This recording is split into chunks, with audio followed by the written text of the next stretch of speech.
Halo Sobat Momon Ompong, dimanapun kalian berada, yang dari Kulon, Wetan, Kaler, dan Kidul, Sabang sampai Merauke, semuanya kumpul merapat di channel Momon Ompong. Nah teman-teman, Momon selalu tak bosan-bosan ya mengajak kalian untuk suka dengan sayuran mentah atau lalapan mentah ya.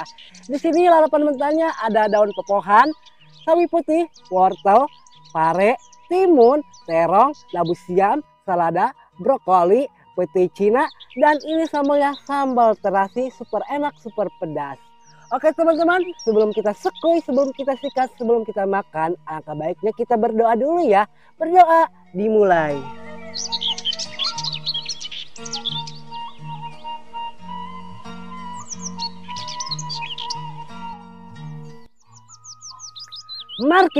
Mari kita hantam. Untuk pertamanya Momon akan makan ini, wortel. Cobanya, orang lalap. Bismillah. Hmm. Hmm.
Buruk.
Oke teman-teman, mohon maaf lalapannya tidak dihabiskan lagi. Ini tinggal tersisa 2 karena berhubung sambalnya udah habis, jadi serasa gimana gitu ya makan lalapan juga. Memang iya sih, Momon bikin sambalnya terlalu sedikit, jadi gak cukup ya untuk lalapannya. Segini sambalnya sedikit. Mohon maaf ya teman-teman bila sambalnya kurang banyak. Oke teman-teman, jika kalian suka dengan video ini, silahkan kalian like, lalu kalian share sebanyak mungkin. Lalu kalian subscribe, jangan lupa nyalakan notifnya biar Momon semangat terus bikin video terbarunya dan kalian pun tidak ketinggalan video-video terbaru Momon. Terima kasih banyak buat kalian yang sudah menonton Momon dari awal, tengah, sampai akhir. Jangan lupa tinggalkan jejak kalian di kolom komentar. Oke teman-teman, rupanya video ini cukup sampai di sini. Saya Momon Ompong pamit undur diri, sampai jumpa di video-video berikutnya. Wassalamualaikum warahmatullahi wabarakatuh. Bye bye.